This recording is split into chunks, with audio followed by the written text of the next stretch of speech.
नमस्कार, मैं Nishant Kumar and very good evening to all of you. कैसे हैं आप लोग? आज के क्लास में हम लोग class 10th subject math exercise 6.2 question number 2 का 1, 2, 3 और 4 देखने वाले हैं। मेनली क्वेश्चन नंबर 2, 3 और 4। क्वेश्चन नंबर 2 में आपका 3 क्वेश्चन है, 1, 2 और 3। हम इस क्वेश्चन को शुरुआत करेंगे, लेकिन उससे पहले जस्ट हम पूछना चाहेंगे कि आप लोग को पार्ट 6 और 7 समझ में आया या नहीं। पार्ट 5, पार्ट 6 और पार्ट 7 के बारे में आप बिल्कुल मुझे बताइए कि क्या ये समझ में आया या नहीं। क्योंकि यदि आप पार्ट 5 और पार्ट 6 नहीं करते हैं, इसका मतलब है कि आप कोई भी क्वेश्चन नहीं समझ पाएंगे और नहीं कोई क्वेश्चन अपने से कर पाएंगे। यस, बिल्कुल। यदि आप कोई क्वेश्चन करना चाहते हैं खुद से, तो उसके लिए आपको पार्ट 5 और पार्ट 6 बिल्कुल आना चाहिए। अगर वो समझ गए हैं, इसका मतलब कि एक्सरसाइज 6.2 का ऑल टू ऑल क्वेश्चन आप समझ चुके हैं और 1 बाय 1 आप खुद भी कर सकते हैं। उससे मेरा हेल्प नहीं भी हो सकता है, लेकिन हम आपका पूर्ण सहयोग करेंगे, इसलिए आप डोंट वरी। बस आप मुझे यह बता दीजिए कि पार्ट 5 और पार्ट 6 जो थ्योरम था, प्रमेय था, वो आपको समझ में आया या नहीं, जिसको हम लोग थेल्स थ्योरम के नाम से जानते हैं, या फिर बीपीटी के नाम से जानते हैं, या फिर आधारभूत समानुपातिकता प्रमेय के नाम से जानते हैं, या फिर इसी को इंग्लिश में कहते हैं बेसिक प्रोपोर्शनलिटी थ्योरम के नाम से जानते हैं। और जो 6 में बताया गया था वो थेल्स थ्योरम के विलोम है, थेल्स प्रमेय का विलोम है, जिसको इंग्लिश में कन्वर्स ऑफ थेल्स थ्योरम कहा जाता है। तो आप पहले मुझे इसके बारे में जल्दी से बता दीजिए कि पार्ट 5 और पार्ट 6 कैसा था। उसके बाद हम आपको 6.2 का 1 बाय 1 क्वेश्चन आपको बिल्कुल देंगे। So don't worry, first you have to pause your video and inform me what you know about the part number 5 and 6. You have understand or not? So please give me informations. So now I have the questions. I have some questions to solve here. That means question number 2, 3 or 4, exercise number 6.2. तो चलिए हम लोग वहां पर चलेंगे, लेकिन उससे पहले हम कहेंगे कि जो स्टूडेंट्स हमारे चैनल को सब्सक्राइब नहीं किए वो सब्सक्राइब कर लीजिए। क्योंकि अगर कोई चैनल, हाँ एक चीज़ हम बता देते हैं, क्या होता है ना कि आप अगर मेरे चैनल तक पहुंचना चाहते हैं तो उसमें आपको क्या करना पड़ेगा, यूट्यूब खोलना पड़ेगा। सबसे पहले यूट्यूब एक नंबर में, दूसरा नंबर में आपको सर्च इंजन में जाकर के सर्च करना है, Nishant Kumar study centre, Nishant Kumar study centre. उसके बाद सर्च इंजन में जैसे आप सर्च करेंगे तो एक नंबर में सबसे ऊपर में ही मेरा आ जाएगा चैनल। तो 3 नंबर में आपको क्लिक करना है और चौथा नंबर में आपको जाना है प्लेलिस्ट पे, और प्लेलिस्ट के बाद जाकर के आप जो भी चैप्टर देखना चाहेंगे वो चैप्टर देख सकते हैं। तो ये मेरा पूरा YouTube का फंक्शन था। और हम आपको कुछ और बता देते हैं, जैसे कि जो स्टूडेंट्स हमारे चैनल को सब्सक्राइब कर चुके हैं लेकिन उनको फिर भी नोटिफिकेशन नहीं जाता है, उनका मेन रीजन यह हो सकता है कि आप सब्सक्राइब तो कर लिए होंगे, सब्सक्राइब, और सब्सक्राइब के जस्ट बगल में एक घंटी का ऐसा निशान रहता है बेल का, उस पर आप जैसे ही क्लिक करेंगे, ये बेल के बगल जो घंटी रहता है इस पर आप क्लिक करेंगे तो वहां पर 2-3 ऑप्शन आएगा, उसमें आपको ऑल पे क्लिक कर देना है। उसके बाद जो भी वीडियो जारी होगा सबका नोटिफिकेशन आप तक जाएगा, लेकिन उसके लिए आपको ये चीज करना पड़ेगा। चलिए हम लोग चलते हैं क्वेश्चन नंबर पे, क्वेश्चन नंबर 2 पे। बिल्कुल पार्ट 5 और पार्ट 6 के बारे में बताएंगे आप। चलिए पार्ट 5 और पार्ट 6 के बारे में बताएंगे। और हाँ, जो स्टूडेंट्स हमारे चैनल को सब्सक्राइब नहीं कर लीजिए, क्योंकि उनको अगर चाहते हैं अच्छा स्कोर करना मैथ में तो उनको इतना तो करना पड़ेगा। और दूसरी बात, जो हमारे चैनल को सब्सक्राइब कर चुके हैं, जिनके पास हमारा नोटिफिकेशन जाता है, जो हमारे वीडियो को देखते हैं, तो वो हमारे वीडियो को लाइक और शेयर बिल्कुल करते रहें। फिलहाल हम लोग क्वेश्चन नंबर 2 के ऊपर बात करने वाले हैं। यस, किसी त्रिभुज पी क्यू आर की भुजा पी क्यू और पी आर पर, मतलब एक त्रिभुज है ये पी क्यू आर, ले लेते हैं P Q R, P Q R, किसी त्रिभुज पी कर की भुजा पी क्यू और पी आर पर बिंदु ई और एफ स्थित है। मतलब एक बिंदु ये ई है और दूसरा बिंदु ये एफ है, स्थित है। निम्नलिखित में से प्रत्येक स्थिति के लिए बताइए कि E F parallel Q R है। मतलब ये यहाँ पर ये एक लाइन हो गया, और यहाँ पर कुछ सिचुएशन दिया हुआ है 1 में, 2 में और 3 में। ये प्रत्येक सिचुएशन में आपको बताना है कि क्या ये वाला लाइन इसके समांतर है या नहीं। तो इसके लिए आपको क्या करना पड़ेगा कि ये चीज सॉल्व करना पड़ेगा, और सॉल्व करके तब आप मुझे बताइएगा कि ये इसके समांतर है या नहीं। बताइएगा क्या, हम आपको बता ही देते हैं। हम आपको बता चुके थे कि अगर कोई त्रिभुज हो, त्रिभुज मान लेते हैं ये पी क्यू आर ई और एफ, तो थेल्स थ्योरम से क्या बताए थे, थेल्स थ्योरम से क्या हो सकता है, पीई बटा में ई क्यू, पीई बटा में ई क्यू बराबर पी एफ बटा में एफ आर, एफ आर ये हो गया आपका थेल्स प्रमेय से, थेल्स प्रमेय से, इसको थेल्स प्रमेय से कहते हैं। और यदि ये चीज दिया हुआ रहेगा, इसका मतलब कि ये वाला लाइन, ये अगर दिया हुआ, ये अगर इसके पैरेलल है तो ये चीज होगा। अगर ये चीज दिया हुआ है, इसका मतलब ई एफ जो होगा, ई एफ पैरेलल हो जाएगा किसके, क्यू आर के, किससे, तो थेल्स प्रमेय के विलोम से। ऐसा मैंने पहले बता रखा है। फिर चलिए हम सॉल्व करके बताते हैं आपको। बिल्कुल थ्योरम नंबर 6.1 जिसको थेल्स प्रमेय, और एक होता है थेल्स प्रमेय का विलोम। यदि वो कंप्लीट होगा तो आप ये सब चीज कर पाएंगे आसानी से। ऐसे देखिए, चलिए 3 का 2 का 1 का सोल्यूशन, 2 का 1 का सोल्यूशन है। यहाँ पर लिखेंगे त्रिभुज पी क्यू आर में, त्रिभुज पी क्यू आर में क्या, तो पीई बराबर 3.9 सेंटीमीटर, ई क्यू बराबर 3 सेंटीमीटर और पी एफ बराबर 3.6 सेंटीमीटर और एफ आर बराबर 2.4 सेंटीमीटर।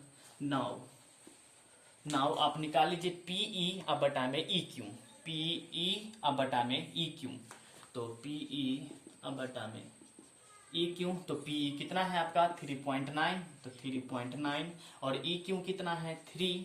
आप काटेंगे इसको यदि, तो ये हो जाएगा आपका 1.3, तो आपका इसका मान आ गया 1.3।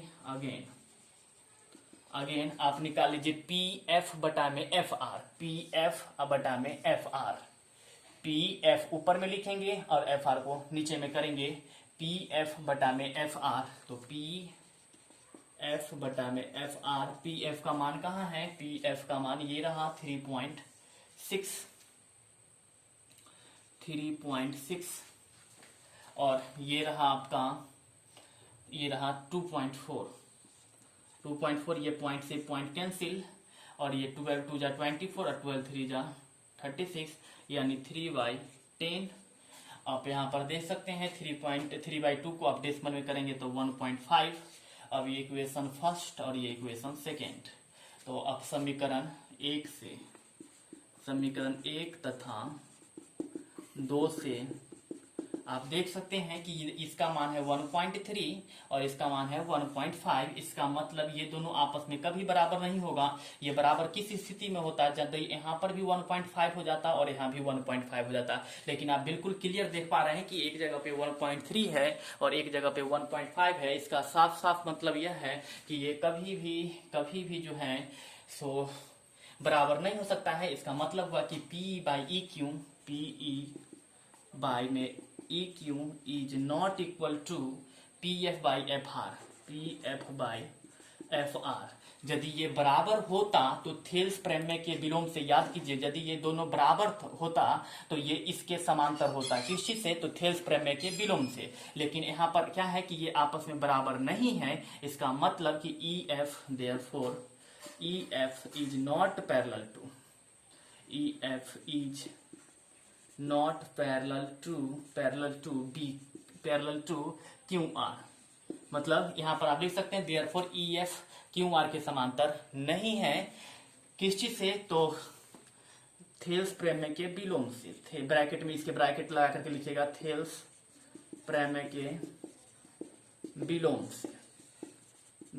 से। और इस प्रकार से आपका क्वेश्चन नंबर 2 का 1 कंप्लीट हो चुका है। अब हमारे पास क्वेश्चन नंबर 2 का 2 है, लेकिन उससे पहले आप जल्दी से इसको नोट कर लीजिए, या फिर इसका स्क्रीनशॉट ले लीजिए और साथ में मुझे यह बताइएगा कि ये क्वेश्चन आपको समझ में आया या नहीं। बहुत आसान है। यदि ये दोनों आपस में बराबर होता तो कन्वर्स थ्योरम, मतलब कि थेल्स थ्योरम के विलोम से आप जानते हैं कि इसके बटा में इसके बराबर में इसके बटा इसके दोनों अगर बराबर हो जाएगा तो ये इसके समांतर होगा थेल्स प्रमेय के विलोम से, लेकिन वो बराबर नहीं है इसलिए समांतर नहीं होगा। तो ये रहा क्वेश्चन नंबर 2 का 1 आपका कंप्लीट हो गया। तो जल्दी से देख लीजिए या फिर नोट कर लीजिए, हम आपको नेक्स्ट क्वेश्चन प्रोवाइड करेंगे। चलिए जल्दी कीजिए।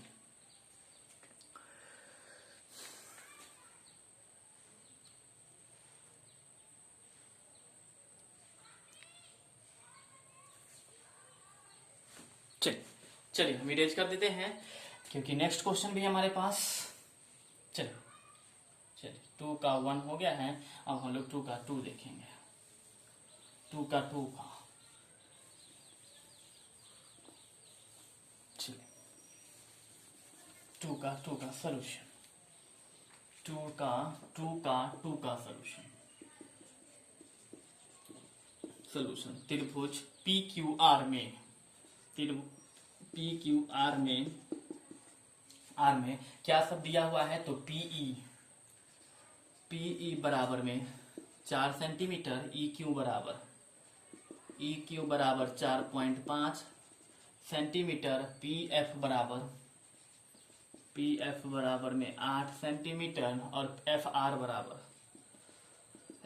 बराबर में 9 सेंटीमीटर। तो हम क्या करेंगे, फिर हमको यही पता लगाना है कि इस दूसरा नंबर स्थिति है, कुछ दिया हुआ है यहाँ पर भुजा का मान, हमको फिर से पता लगाना है कि क्या EF इसके समांतर है या नहीं। तो इसके लिए फिर वही बात होगा कि यदि PE बटा में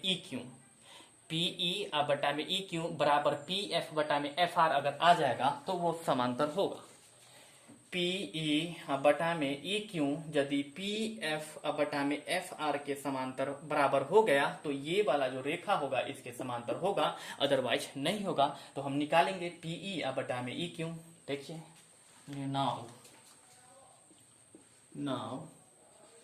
PE बटा में EQ बराबर, PE का मान है 4, EQ का मान है 4.5। अगर यहाँ पर से ये दशमलव हम हटाते हैं तो ऊपर में 10 हो जाएगा, यानी कि 40 में 45, 5 से काट दीजिए, 5 8 40 और 5 9 45 बराबर में 8/9। और फिर दूसरा सिचुएशन, नीचे जगह है क्या नहीं दिख रहा है, स्पेस नहीं है, चलिए हम इधर लिख देते हैं। अगेन में PE बटा में EQ निकल चुका है, अब हम PF बटा में FR निकालेंगे। PF बटा में FR बराबर, PF कितना है 8, FR कितना है 9। तो आप यहाँ भी देख सकते हैं, इसको समीकरण 1 मान लीजिएगा, इसको समीकरण 2, दोनों का RHS आप देख सकते हैं, इसका भी 8/9 है और इसका भी आपका 8/9 निकल चुका है। इसका मतलब जब दोनों का RHS बराबर है तो LHS भी बराबर होगा। तो हम लिखेंगे देयरफॉर समीकरण 1 और 2 से क्या, तो जब इसका RHS बराबर है और इसका भी RHS, तो इसका LHS बराबर होगा। इसका मतलब PE बटा में EQ बराबर PF बाई FR, ये हो जाएगा आपका किससे, तो हम पहले बताए थे कि यदि इतना बटा में इतना और फिर इतना बटा में इतना अगर हो जाएगा तो वो इस बराबर अगर हो जाता है तो अब क्या होगा उस सिचुएशन में कि EF जो होगा तो इसके समांतर हो सकता है। किस चीज से, तो थेल्स प्रमेय के विलोम से, थेल्स प्रमेय के विलोम से हो सकता है। इसका मतलब नहीं, ये अभी ये चीज नहीं लिखना है, अभी ये चीज आपको कहाँ लिखना है, यहाँ लिखना है देयरफॉर EF समांतर QR, तब इसको ब्रैकेट में ये वाला लाइन लिखना है। ये किस लिए समांतर होगा, क्योंकि ये PE बटा में EQ बराबर में PF बटा में FR, और जब ऐसा सिचुएशन आ जाए कि PE बटा में EQ बराबर हो जाए PF बटा में FR, तब EF जो होता है QR के समांतर होता है। और मैंने लिख दिया ये कैसे होता है, तो आप 6.2 जो थ्योरम पढ़े थे आप याद कीजिए, 6.2 में दिया हुआ था PE बटा में EQ दिया हुआ था, PF बटा में FR दिया हुआ था, और हम प्रूफ किए थे कि EF बटा में QR, तो उसी थ्योरम का प्रयोग करते हुए ये इसके समांतर होगा, तो उसको हम लोग कहते हैं थेल्स प्रमेय के विलोम से। और इस प्रकार से आपका 2 का 2 कंप्लीट हो चुका है। तो हम लोग 2 के 3 पर चलेंगे, उससे पहले जल्दी से आप इसका स्क्रीनशॉट ले लीजिए या फिर वीडियो को पॉज करके लिख लीजिए। और साथ में मुझे बिल्कुल आप यह भी बताएंगे कि आपको यस और नो समझ में आया या नहीं, और साथ में यह भी बताएंगे कि थ्योरम नंबर 6.2 आपको याद है। आपको प्रूफ करना याद हो या ना हो, उस सेंटेंस क्या कहता है 6.1 में वो आपको बिल्कुल बिल्कुल याद होना चाहिए। 6.1 में जो सेंटेंस क्या कहना चाहता है या फिर 6.2 में जो सेंटेंस क्या कहना चाहता है वो आपको डेफिनेटली याद होना चाहिए। प्रूफ आपको याद रहे या नहीं रहे उससे कोई फर्क नहीं पड़ता है क्वेश्चन बनाने के लिए, लेकिन अगर कहीं एग्जाम में आ जाए तो वो भी बहुत मायने रखता है, इसलिए आपको प्रूफ करने भी आना चाहिए। तो हम आपको सजेस्ट करेंगे कि यदि आपको नहीं समझ में आता है तो आप उसको फिर से जाकर के वीडियो पर जाके देख लीजिए, और उस वीडियो का डिस्क्रिप्शन लिंक जो होगा हम इस वीडियो के डिस्क्रिप्शन बॉक्स में डाल देंगे, तो आप वहां से देख सकते हैं। या फिर जो स्टूडेंट्स डायरेक्ट यहाँ से आ रहे हैं देखने के लिए तो उनको हम कहेंगे कि आप पार्ट 1 से देखिए, और उस सारे वीडियो का लिंक जो होगा हम इस वीडियो के डिस्क्रिप्शन बॉक्स में डाल देंगे। तो फिलहाल जल्दी से आप इसको कीजिए, आप वहां से जाकर के देख सकते हैं, समझ सकते हैं, सोच सकते हैं। यहाँ से कोई भी स्टूडेंट अपना पढ़ाई शुरू कर सकता है, क्योंकि यहाँ हम 0 से बताए हैं और 0 से अब आपका सिलेबस में एंट्री ले चुके हैं, हम एक्सरसाइज 6.2 पे हैं। तो जल्दी से कीजिए, आप लोग जल्दी से कीजिए। जो स्टूडेंट्स देख पा रहे हैं, समझ पा रहे हैं, वो हमारे वीडियो को शेयर बिल्कुल करते रहेंगे। चलिए हम मिटा रहे हैं, चल रहे हैं 2 के 3 पर।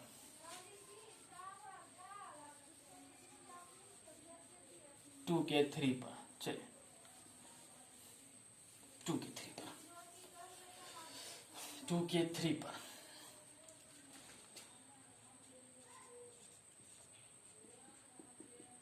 3 पर क्या है, पी क्यू बराबर, देख लीजिए, लिखेंगे त्रिभुज पी क्यू आर में, त्रिभुज पी क्यू आर में, त्रिभुज पी क्यू आर ये है, पी क्यू आर में क्या है तो देख सकते हैं पी क्यू बराबर 1.28 सेंटीमीटर, पी आर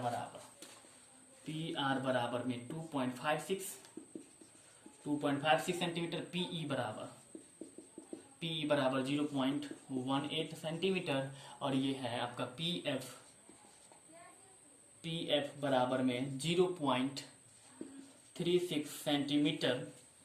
नाउ यदि आपको याद होगा तो हम आपको यह भी बताए थे कि यदि ये EF हम आपको जिस समय 6.2 का, ध्यान से सुन लो बात, एक्सरसाइज 6.2 का क्वेश्चन नंबर 1 जब हम बता रहे थे तो क्वेश्चन नंबर 1 बताने से पहले हम एक क्वेश्चन करवाए थे जिसको मैंने उपप्रेम में बोला था। तो हम बताए थे कि यदि ये इसके समांतर हो तो क्या हो सकता है कि PE बटा में ये पूरा PQ हो सकता है, और PF बटा में पूरा ये PR हो सकता है। तो हम यहाँ पर निकालेंगे PE बटा में पूरा PQ, PQ दिया है, PQ ये, और PR दिया है, PR वो, फिर दिया है आपका PE, हाँ PE दिया है, PE, तो लिखेंगे PE ये वाला PE इतना, ये PE और फिर ये पूरा PQ बाय में PQ बराबर, या फिर इसको दूसरे तरह से भी निकाल सकते हैं।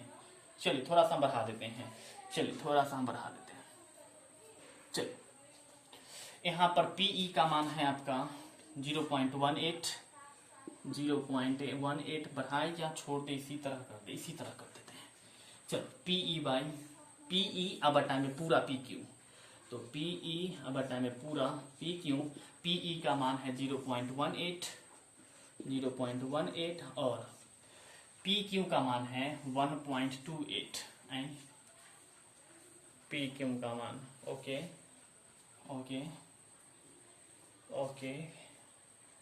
PE का मान है 0.18 और PQ का मान है 1.28।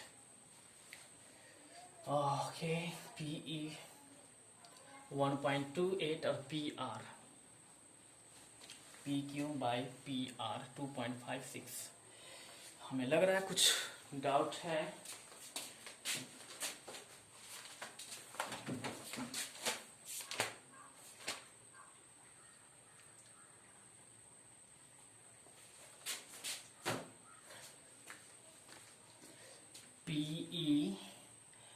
PQ 1.28 सेंटीमीटर, और हम ऐसा कर लेते हैं, पहले EQ का मान निकाल लेते हैं। EQ तो EQ बराबर होगा ये पूरा PQ माइनस में PE, तो PQ का मान है 1.28 1.28 माइनस में पीई का मान है, पीई का मान 0.18 आप माइनस कर लेंगे तो यहाँ पर आ जाएगा आपका 1.10 सेंटीमीटर। तो पीई का मान हो गया ई क्यू का मान, ई क्यू का 1.10 और पीई का मान आपको दिया हुआ है, पीई का मान 0.18 यहाँ पर 1.10 अगेन। दूसरे सिचुएशन में हम लोग क्या करेंगे कि P F by F are है, तो यहाँ पर आपके पास है पी आर दिया हुआ है 2.56 और पी एफ दिया हुआ है 0.36। तो हम यहाँ पर फिर क्या करेंगे कि ये निकालेंगे F R, again F R बराबर ये एफ आर बराबर ये पूरा पी आर माइनस में पी एफ, तो पी आर माइनस में पी एफ, पी आर का मान है आपका 2.56 माइनस में पी एफ का मान होगा, पी एफ का मान 0.36 बराबर में 2.20 सेंटीमीटर। अब आप क्या करेंगे, नाउ अब आप निकाल लीजिए PE by E Q, PE by में ई क्यू, तो पीई का मान है आपका 0.18 आप ई क्यू का मान निकाले हैं हम लोग 1.10 पॉइंट से पॉइंट कैंसिल, यानी कि 18/110, 2 से काट दिए 9, ये 55, 9/55 सेंटीमीटर। और फिर से, लेकिन उससे पहले आप जल्दी से इसका स्क्रीनशॉट लीजिए या फिर वीडियो को पॉज कर लीजिए, हम अगेन इसको इरेज करके फिर से बनाने वाले, तो जल्दी से आप देख लीजिए एक बार।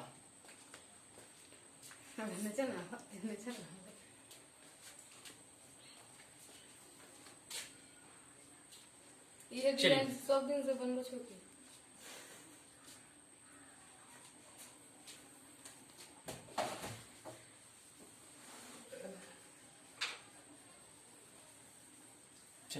उसके बाद हम लोग फिर से निकालेंगे P F by F R, P F by F R, और पी एफ का मान था, हम निकाले थे पी एफ का मान दिया होगा, पी एफ का मान 0.36 और एफ आर का मान निकाले हैं हम लोग कितना 2.20, ये पॉइंट से पॉइंट कैंसिल, माने 36/220, 2 से काट दिए तो 18, 110, 2 से काट दिए तो 9 और ये 55, 9/55। और यहाँ पर आप फिर से देख पा रहे हैं कि P, इसको समीकरण 1 मान लीजिए और इसको समीकरण, यहाँ पर समीकरण 2, तो समीकरण 1 और 2 से,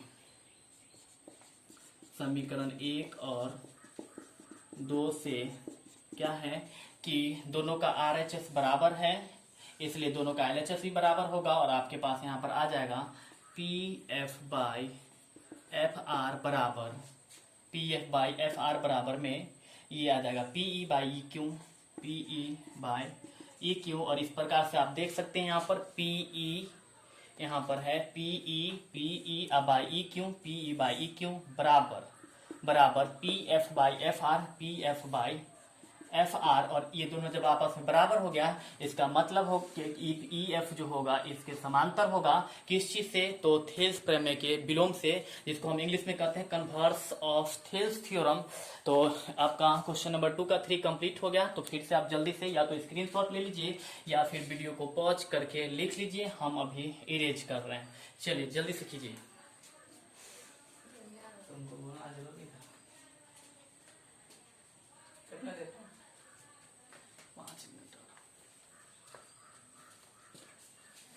चलिए क्वेश्चन नंबर 2 कंप्लीट हो गया। अब हम लोग क्वेश्चन नंबर 3 को देखने वाले हैं। क्वेश्चन नंबर 3 है कि आकृति 6.18 में यदि LM समांतर है CB और LN समांतर है CD, तो सिद्ध कीजिए कि AM बाई AB बराबर में AN बाई AD। यानी क्वेश्चन यहाँ पर फिगर है, इसमें है ये LM समांतर है BC के, ये इसके समांतर है, क्वेश्चन में दिया हुआ है। ये लाइन LN समांतर है CB के, और उसी प्रकार से फिर ये लाइन LN समांतर है CD के। और जब ऐसा सिचुएशन आता है तो हम आपको पहले ही बता चुके हैं कि थेल्स फ्रेम में से क्या हो सकता है, A M by M B बराबर A L by L C. तो हम पहले लिख देते हैं 3 का सोल्यूशन क्या है, दिया है क्या, तो त्रिभुज ए बी सी में ये लाइन से ऊपर वाला त्रिभुज में एल एम समांतर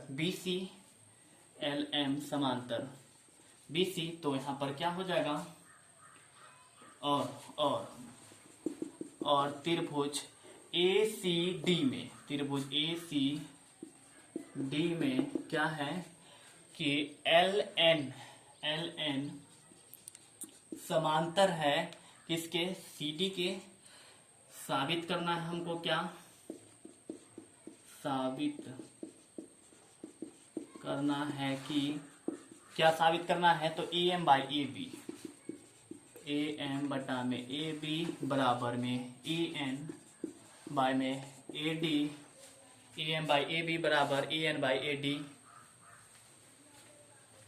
ए एम बाई ए बी बराबर में A N by A D. तीसरा नंबर प्रूफ में करेंगे, चलो साबित प्रमाण में त्रिभुज ए बी सी में क्या है, L M parallel B C, ये L M parallel B C, तो क्या होगा, A M by M B बराबर A L by L C, किस चीज से, तो थेल्स प्रमेय से इसको समीकरण 1 मान लेंगे।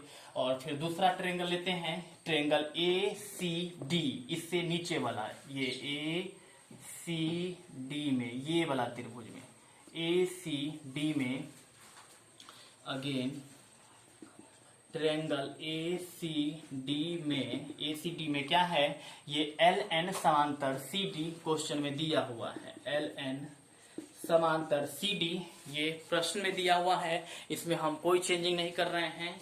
एल ए सी डी में एल एन समांतर है, एल एन समांतर सी डी, तो थेल्स प्रमेय से हम लिख सकते हैं यहाँ पर ए एल बाई, या फिर यूं ए एन बाई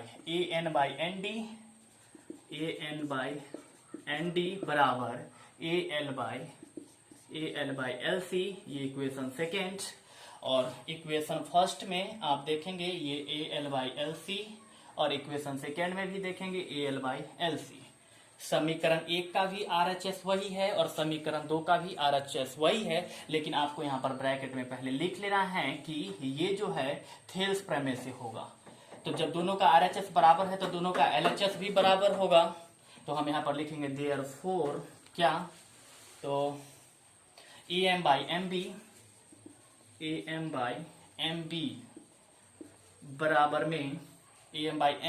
बराबर ए एन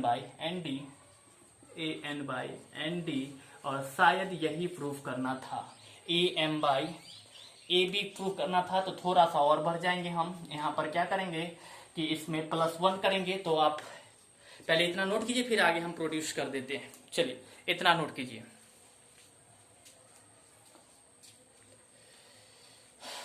इतना नोट कर लीजिए, फिर हम आगे एक क्वेश्चन है उसको कर देते हैं। थोड़ा सा इसी में है, इसको और बढ़ाना पड़ेगा, फिर जाकर के आपको आंसर मिल जाएगा।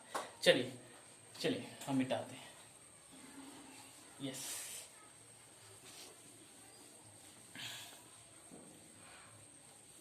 अब मेरे पास है ए एम बाई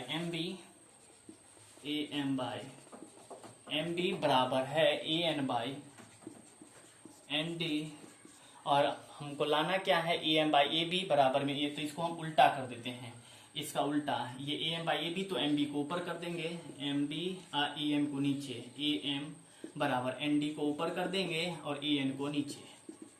अब दोनों तरफ 1 जोड़ देंगे, +1, दोनों पक्षों में एक जोड़ने पर क्या होगा, तो एम बी प्लस में ए एम बटा में यहाँ हो जाएगा ए एम बराबर एन डी प्लस में ए एन बाई में ए एन, तो यहाँ पर ये हो जाएगा एम बी और ए एम को जोड़ेंगे तो एम बी, ये रहा एम बी, ये एम बी प्लस में ए एम, ये एम बी प्लस में ये ए एम बी और ए एम मिल करके ये ए बी, तो यहाँ पर हो जाएगा आपका ए बी बटा में ए एम बराबर एन डी, ये रहा एन डी, ये एन डी प्लस में ए एन मतलब इतना और इतना को जोड़ देंगे तो ये पूरा ए डी मिल जाएगा, तो हम लिखेंगे ए डी बाई में ए एन। अब इसको उल्टा कर देंगे तो हो जाएगा आपका ए एम बटा में ए बी, बराबर A N by A D. ये आपका आंसर मिल चुका है क्योंकि यही प्रूफ करना था, A M by A B बराबर में A N by A D. और साथ में मुझे आप यह भी बताएंगे कि क्वेश्चन समझ में आया है या नहीं। जो भी होगा उसके अनुसार हम लोग फिर नेक्स्ट सिचुएशन में, नेक्स्ट वीडियो में जैसा भी होगा इसके अकॉर्डिंग हम लोग रिकॉर्ड करेंगे। तो आपको बिल्कुल बता देना है कि ये समझ में आया या नहीं। क्वेश्चन नंबर 4 आपका रह रहा है जो कि हम आपको नेक्स्ट वीडियो में दे देंगे। इस वीडियो में नहीं हो पाया, हम आज क्लास को यहीं पे ड्रॉप कर रहे हैं। जो होगा वो हम नेक्स्ट वीडियो में करके देंगे, लेकिन उससे पहले आपको क्वेश्चन नंबर 2 और 3 के बारे में बिल्कुल बताना है समझ में आया या नहीं। अगर नहीं समझ में आया होगा तो क्वेश्चन नंबर 3 को हम 4 के साथ फिर से रिकॉर्ड कर देंगे, तो वो लेकिन आपको पहले बता देना है। चलिए तब तक के लिए हम रहने देते इतना ही। आप लोग इसका स्क्रीनशॉट ले लीजिए या फिर पॉज करके देख लीजिए। और एक और चीज सजेस्ट करेंगे कि यदि आपको समझ में नहीं आता है, हो सकता है कि आप माइंडली कॉन्सेंट्रेटेड ना हो, तो आप माइंडली कॉन्सेंट्रेटेड होकर के वीडियो को देखिए, आपको डेफिनेटली समझ में आएगा। चलिए नमस्कार, तब तक के लिए इतना ही रहने देते हैं। धन्यवाद, फिर मिलते हैं हम लोग नेक्स्ट वीडियो में।